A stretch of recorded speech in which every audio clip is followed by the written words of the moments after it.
which burden is going to reduce? I want to know. Is it the cost of living?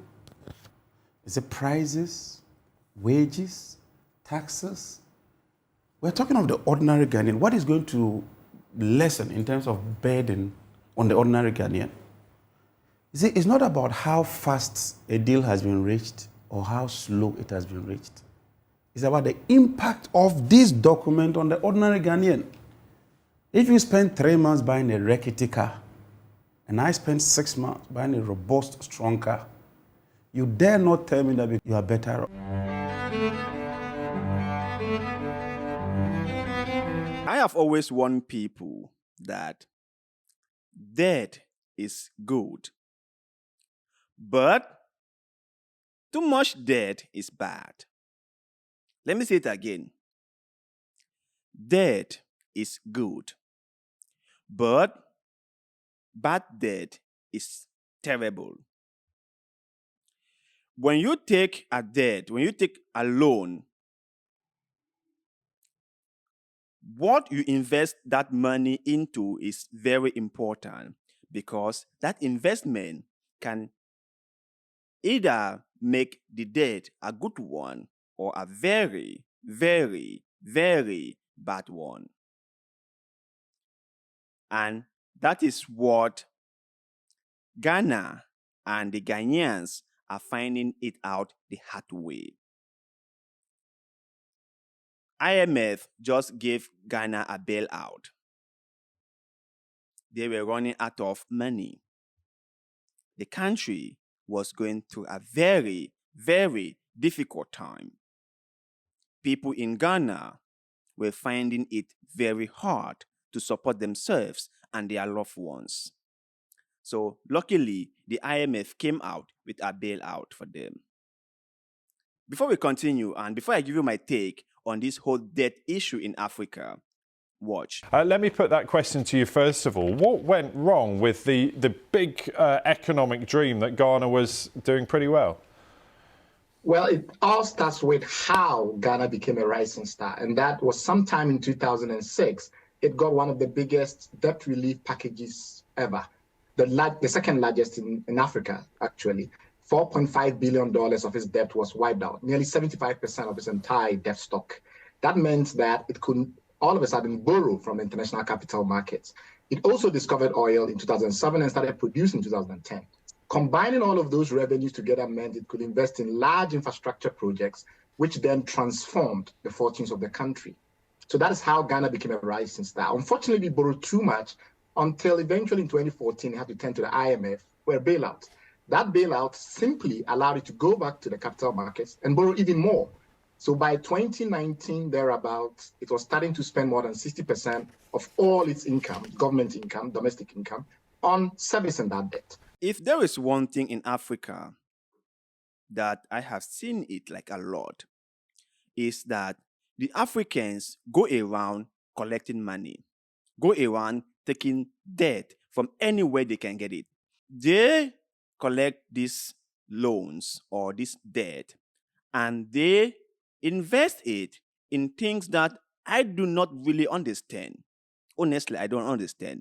Because if you take a loan, right, like I have seen most businesses do, like in the Western world, they make sure that those loans are invested in strategic sectors that will be able to yield profit.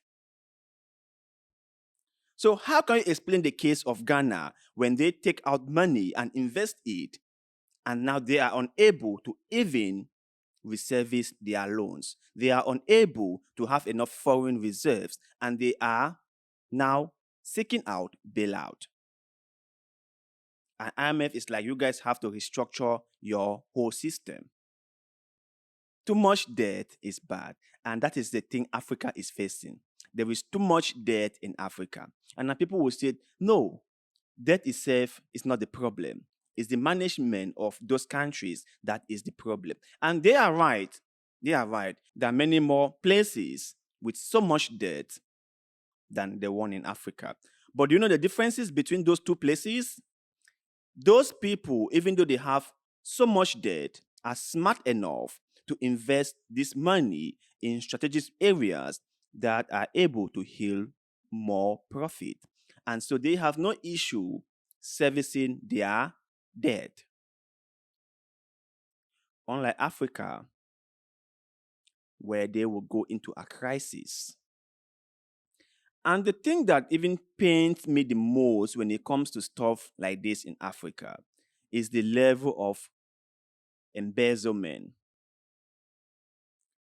They will take out a loan for a project, and almost 50% of that debt will be embezzled by those who are responsible for carrying out that project, from government officials to policemen to private individuals. Everyone will just chip off something. And then what is left will be something so small that won't even be enough to get the project done. You know, sometimes, even though I criticize the Chinese, I must give them some credit. You know, I must really try to give them some credit, because the system they brought in Africa has really helped Africa somehow. Because most of the times, they won't actually hand over this money to the Africans, especially when it comes to developmental loans. They themselves will carry out this project, and they will carry it to finish. They will get it done. Unlike the ones that are handled by Africans themselves, that most of the times will be abandoned.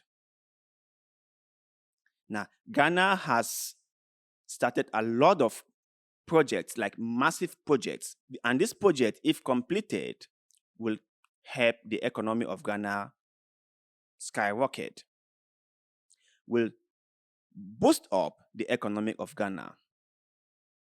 But I do believe that they should have done one project at a time, not starting multiple projects at the same time, because all these projects need fundings. And if you start 3, 4, 5 giant projects at the same time, and you do not have enough fundings, all of them will be unfinished. And if those projects are unfinished, how can they generate income to pay back the money that was used in the construction? That is why we must understand, even in our individual lives, that it's very important to do one thing at a time. Take one thing, get it done, and then move to the next one.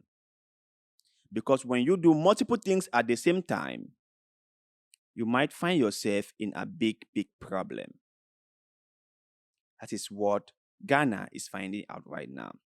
So I will hope and pray for my fellow Ghanaians that in this hour of difficulty, the government is going to look for a way to kind of like lesser the pain for the ordinary Ghanaian in the street.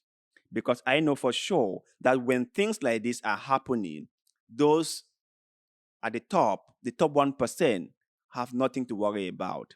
They have so much money, they can do whatever they want to do. The people who will be greatly affected, or who have been greatly affected, are the middle class and the lower class. Those common people who are selling in the market.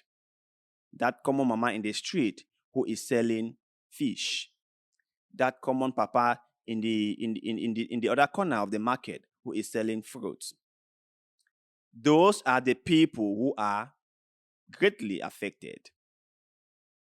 So we hope that the Ghanaian authority will look into this issue and try their best to lessen the pain of these people.